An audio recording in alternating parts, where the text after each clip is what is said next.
Xiao Yan perlahan masuk ke asosiasi alkemis yang menempati petak besar tanah dengan Hai Bodong. Kebisingan di belakangnya secara bertahap disingkirkan dan aroma obat samar menyebar dari tempat itu, menyebabkan seseorang merasa rileks dan bahagia.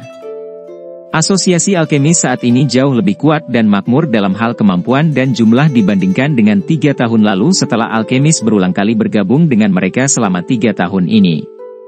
Paling tidak, jarang ada lalu lintas manusia yang begitu besar di dalam asosiasi saat itu. Hai Bodong perlu melakukan beberapa persiapan setelah memasuki asosiasi. Oleh karena itu, dia hanya memberitahu Xiao Yan lokasi pertemuan sebelum pergi sendiri. Xiao Yan masih memiliki perasaan terhadap asosiasi alkemis yang telah berpisah dengannya 3 tahun lalu.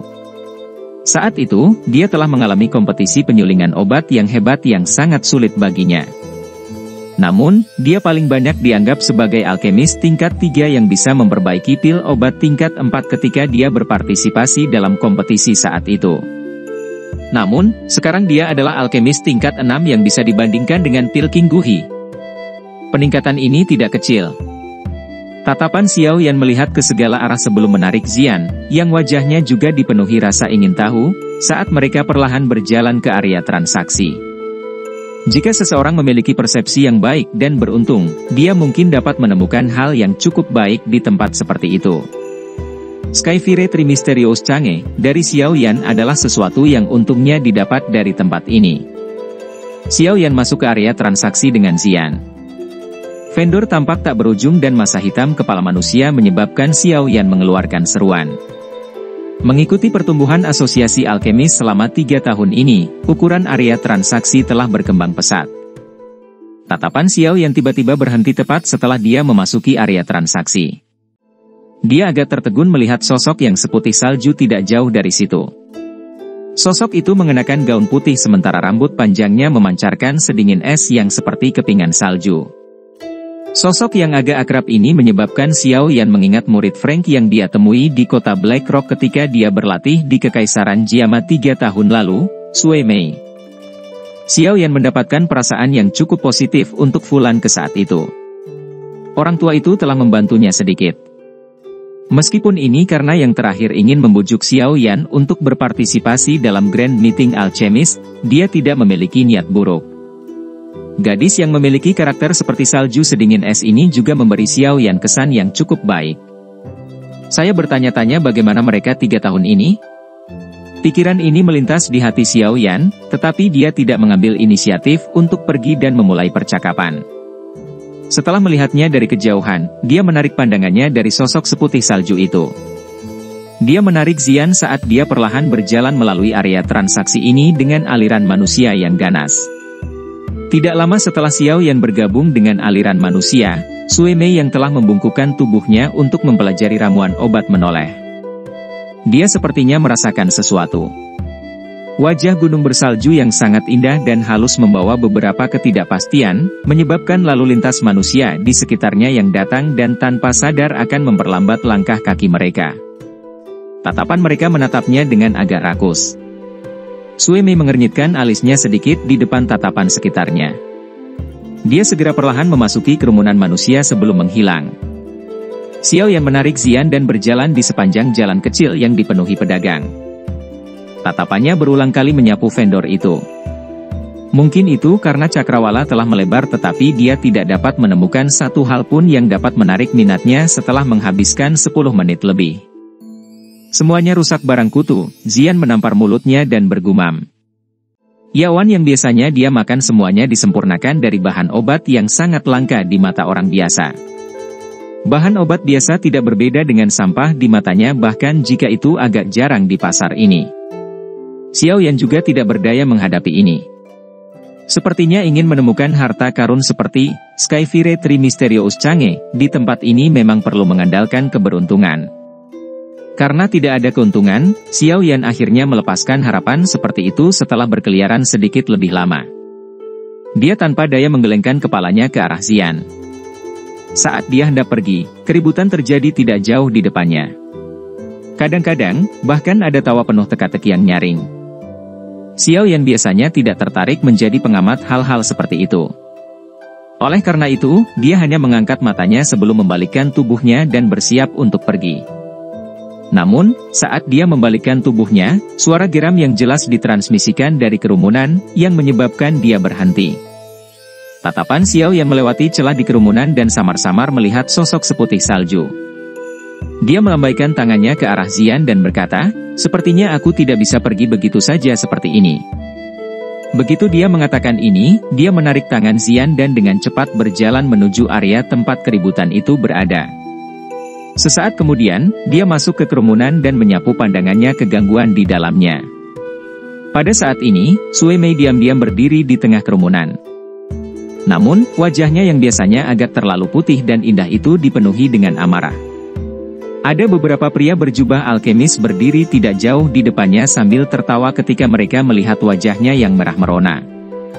Mereka berulang kali mengeluarkan semburan tawa. "Aoba, jangan berlebihan. Jangan berpikir bahwa kamu bisa sombong ini hanya karena gurumu adalah penatua dari asosiasi." Jari halus Sui Mei menunjuk ke pria yang merupakan pemimpin dan dengan marah berteriak. "Hehe, Sui Mei, orang dengan penawaran tertinggi mendapatkan barang di area transaksi ini. Karena saya dapat menawarkan harga yang lebih tinggi dari Anda, wajar jika benda ini milik saya. Bahkan jika kamu merujuk masalah ini ke ketua asosiasi, dia tidak akan bisa melakukan apapun padaku." Pria yang mengenakan lencana alkemis tingkat 2 di dadanya hanya tertawa saat menghadapi teguran Sui Mei. Setelah mengatakan ini, dia menoleh ke pemilik penjual dan berteriak, "Saya akan menawarkan 50.000 koin emas untuk buah skala ular api Ichi ini. Apakah Anda menjualnya?" Pemilik penjual itu kaget saat mendengar teriakan Aoba. Dia segera bersukacita di dalam hatinya. Meskipun buah skala ular api es ini agak langka, itu paling berharga 20.000 koin emas. Tidak disangka bahwa orang yang hilang ini benar-benar bersedia membelinya dengan harga 2 kali lipat. Secara alami, tidak ada alasan baginya untuk tidak setuju. Wajah cantik Sui Mei berwarna hijau saat dia melihat Aoba yang sedang melemparkan Ice Fire Snake Scale Fruit di tangannya dengan ekspresi bangga. Dia mengatupkan gigi peraknya tetapi benar-benar tidak berdaya. Dia baru-baru ini melakukan retret untuk jangka waktu tertentu dan baru saja meninggalkan retret hari ini. Secara kebetulan, dia melihat ramuan obat yang dia butuhkan untuk memurnikan pil obat. Dia baru saja menyepakati harga dengan pemilik kios ketika orang yang penuh kebencian ini muncul seperti hantu. Aoba ini pernah mencoba merayu Mei Sui karena penampilannya yang cantik. Namun, yang terakhir saat ini adalah alkemis tingkat 3. Oleh karena itu, usahanya untuk merayu wanita itu secara alami berakhir dengan kegagalan. Namun, kegagalan mungkin merupakan kegagalan tetapi penguntit ini akhirnya menjadi sangat tidak senang setelah ditolak secara terbuka oleh Sui Mei beberapa kali. Dia berulang kali mengubah taktiknya untuk menemukan masalah dengan Sui Mei, menyebabkan dia sangat kesal. Selain itu, gurunya memiliki kemampuan pemurnian yang cukup baik dan telah lama dipromosikan ke posisi penatua meskipun baru saja bergabung dengan asosiasi baru-baru ini. Posisinya dalam asosiasi cukup tinggi dan dia membentuk klik menggunakan status itu.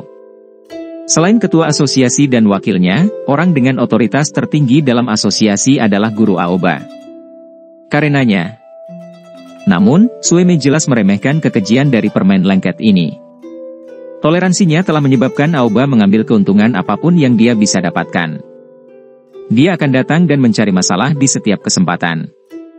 Situasi hari ini bukanlah yang pertama kali terjadi. Sui Mei menghirup udara dalam-dalam. Dia melihat wajah Aoba yang semakin penuh kebencian dan arogan sebelum mengatupkan giginya. Mengingat situasi ini, dia hanya bisa menyerah pada buah skala ular api es ini. Mata Sui Mei sedingin es saat dia menatap Aoba sebelum berbalik untuk pergi. Sebuah tawa tiba-tiba terdengar di antara kerumunan saat dia berbalik, 100.000 koin emas untuk membeli buah skala ular api es ini.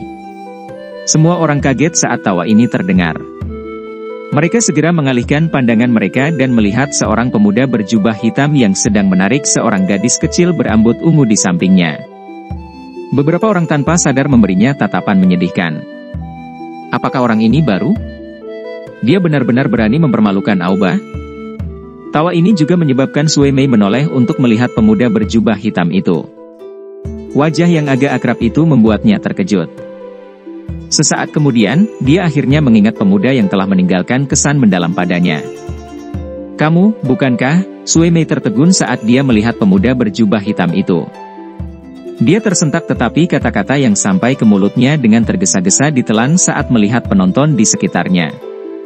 Xiao Yan tersenyum dan keluar dari kerumunan.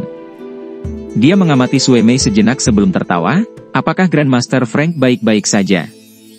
"Guru baik-baik saja," Sue Mei mengangguk. Dia segera menarik jubah Xiao Yan dan dengan lembut berkata, "Apakah kamu tidak meninggalkan Kekaisaran Jiama? Cepat pergi, jangan menyinggung orang-orang ini." Karena Sue Mei sedang dalam retret, dia sama sekali tidak peduli tentang masalah ini selama 2 hari terakhir ini yang telah menjadi berita terhebat dari Kekaisaran Jiama. Dia hanya tahu bahwa Xiao Yan adalah target dari Sekte Mystic Cloud dan pasti akan berada dalam masalah besar jika dia ditemukan oleh Sekte Mystic Cloud. "Oh, Yo, kenapa? Apakah Anda ingin bertindak seperti pahlawan yang menyelamatkan seorang gadis yang kesusahan?" Wajah Aoba berangsur-angsur menjadi gelap setelah Xiao Yan mengucapkan kata pertamanya. Dia mengeluarkan tawa aneh dan segera mengencangkan cengkeramannya pada buah skala ular api es. Saat dia dengan dingin tertawa, "Tuan muda ini telah membeli benda ini. Anda harus berguling ke salah satu sudut. Saya menyarankan Anda untuk tidak ikut campur dalam urusan orang lain. Jika tidak, Anda mungkin bisa masuk ke ibu kota, tapi Anda tidak akan bisa meninggalkannya."